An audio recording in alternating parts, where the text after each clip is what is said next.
philosophy of lying. Hello guys, welcome back to this new episode. Today we are going to talk about this book, A Philosophy of Lying by Lars Svensson. Norwegian philosopher, professor of philosophy somewhere in Norway, and the book, A Philosophy of Lying. There are at least 3 different levels in which we can understand what lying is and whether lying is necessary. So one level is truthfulness. Now, truthfulness is extremely complicated, Svensson says. Why? Well, because we need the truth, accuracy, and intention of being accurate.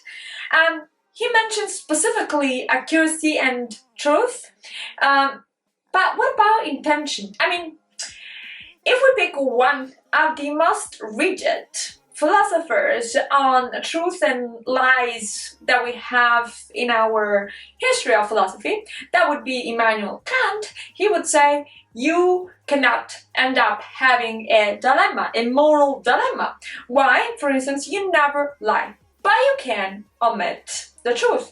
Or you could say a misleading truth. For instance, if a murderer is knocking at your door looking for your friend who's hiding in your backyard, you could say, I saw my friend at the supermarket an hour ago, which is still true and misleads the murderer. You would think that that is a moral action, and also at the same time you're saying the truth while not saying the full truth.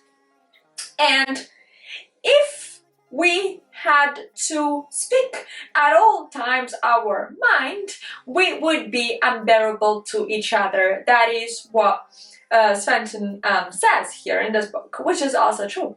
People become extremely heavy and you don't want to deal with that and you want to lie. But what is really a lie? Well, yes, we do make a difference between white lies and black lies, so to speak, but lying, what that really is denying access to a part, at least, of reality. I don't mean reality as in reality, because I'm a believer. This is an interesting point, slightly off track, but let's talk about this. Reality is also what you make of the circumstances, the situation you're in, what you see and what you perceive. Your reality might be the same of mine on an objective level, but it could also be very different from mine, because the same actions can be perceived in completely different ways by completely different people. Also, by slightly different people. But the point is, when I lie to you, I block your access to knowledge. I block your access to a portion of the reality, the situation, the circumstances. I decide that it's okay for me to deprive you of your freedom. But it is the truth that sets everybody free.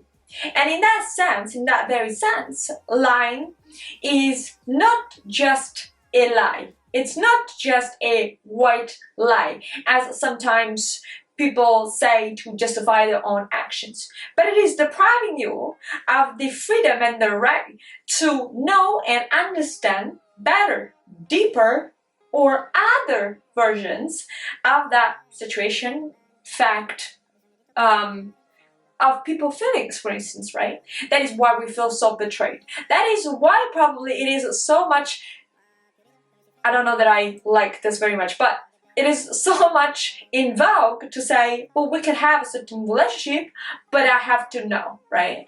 Because of this feeling of betrayal that comes when people deny your access to that portion of truth, of the truth.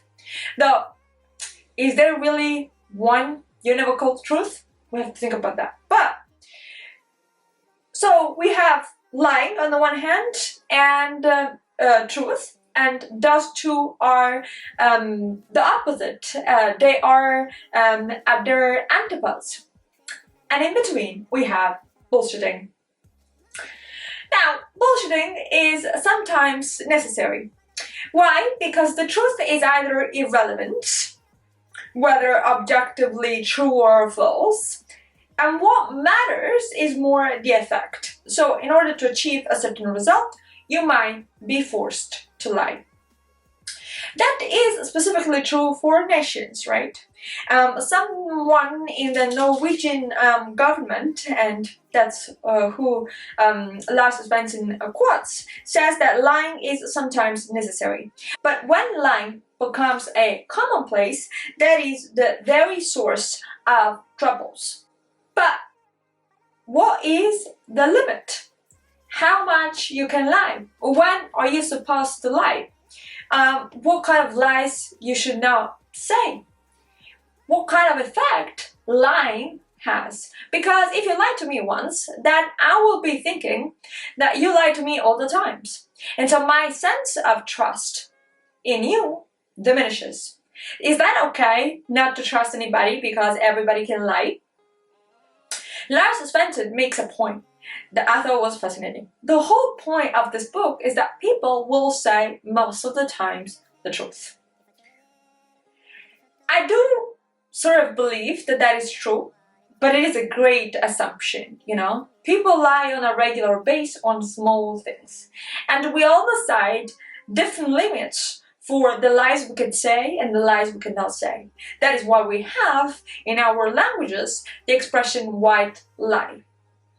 But is that okay to say a white lie?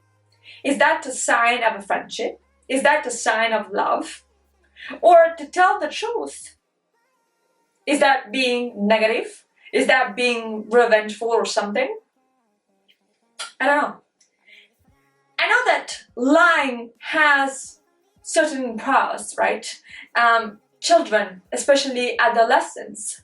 Adolescents will lie to get more autonomy. Children will lie more not to be punished by their parents when they have done something wrong, usually, right? So lies gets us somewhere. But where exactly? That's a point. Do lies exist? That would be a second point of reflection, right? I mean, if I totally believe that I'm saying something, but that something is not accurate, am I lying? This is why intentions, characters, personality, and the type of relationships you have with people are so pivotal in understanding what is a lie, what is a bullshit, you know, and what is the truth, if there is one truth. Okay guys, I'm gonna leave the comments to you. You know what to do. If you have enjoyed this video, don't forget to like and subscribe, and of course comment below. Let us know your thoughts. We're gonna speak soon next time. Bye.